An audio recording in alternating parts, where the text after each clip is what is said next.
Welcome to this video of Wolverine from Brazil.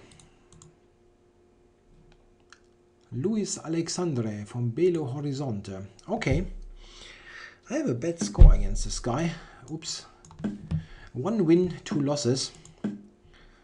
What do we get? The Benko Gambit.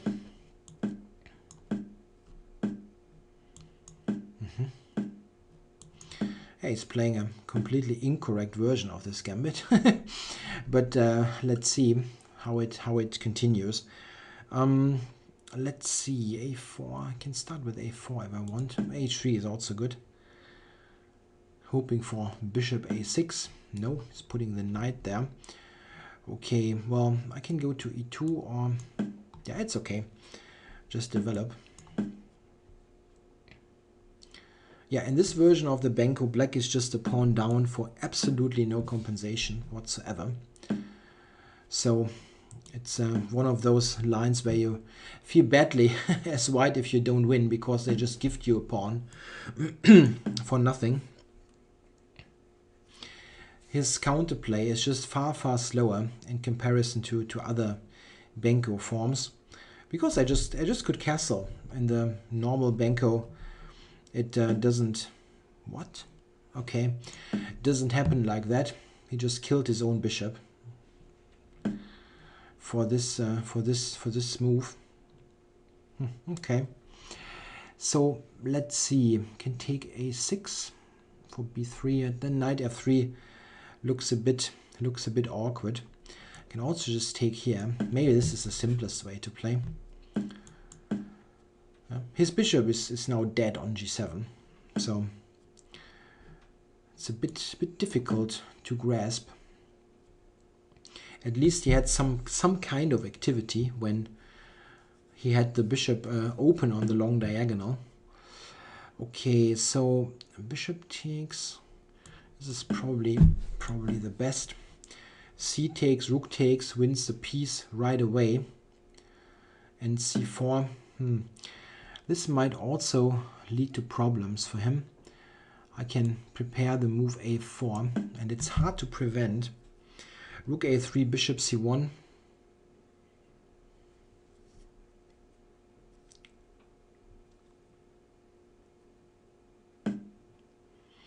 Okay, so a4 he intends to take. Can still play it.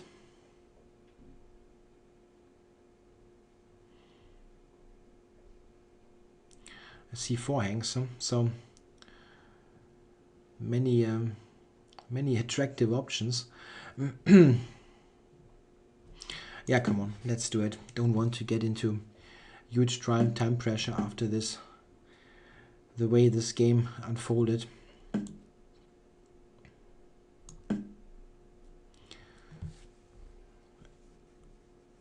The easiest now would be to get in queen c6 and then march the b pawn. Okay, b and c pawn ideally.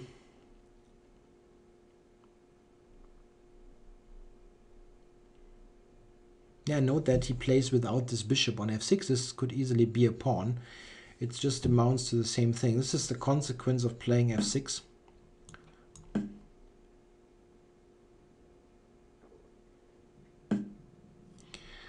Okay, f3, so that I can move the b pawn.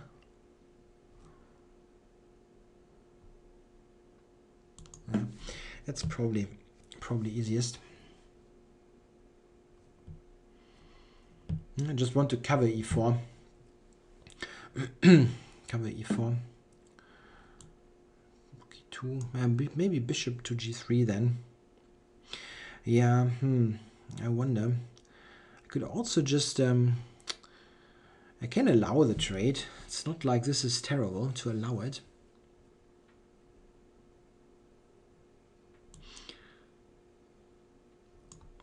Hey, it's rook a1. Okay, let's allow this. It's not really great, yeah. Maybe f3 wasn't the best possible way to go. Check. But I still have the b pawn. This is the main problem here, and it's supported by the rook. So b5 or rook c2 first, rook c2, rook c7.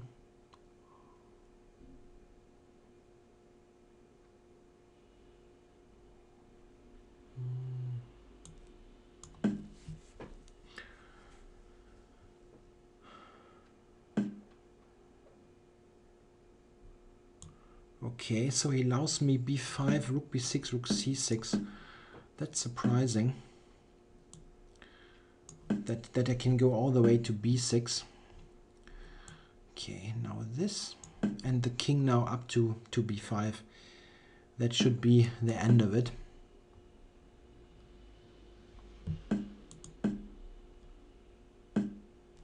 Check.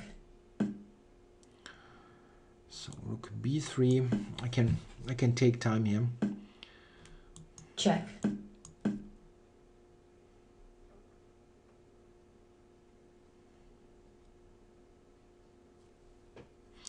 King to b5 and then check. Rook c7.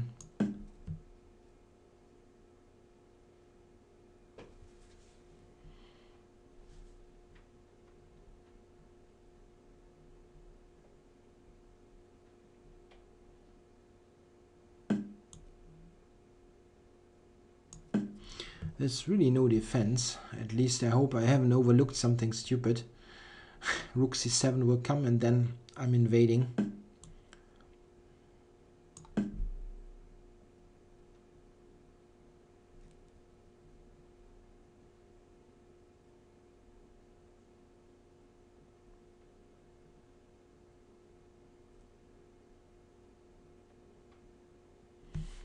Yeah, b7 next, or after the trade I'm promoting. The rook on b3 is always covering the base of my chain on f3, so there is no counterplay with the king.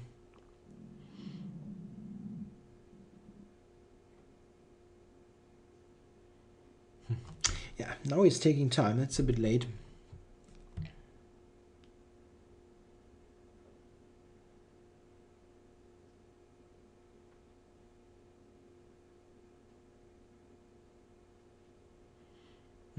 Letting the clock run down. That's not very exciting. Okay. Black resigns. Yeah, now he resigned. Yeah, this was really important that to see. If you play the Benko Gambit like that here as black, you definitely should you should do one of the following. Let's say bishop a6 is of course the normal move, and this is the old main line, which nowadays is a slightly tricky thing because white has some good ideas with this. This is considered to be a problem in the Benko main line, and therefore people have started to experiment. I think it is queen a5 in this position.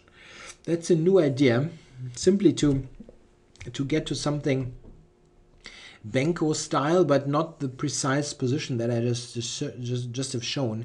And the point of this move is to just prevent e4, so that e4, knight e4 is ridiculous. Yeah, so white has to develop in some way, and then we get a new position. It's not that much explored, this position.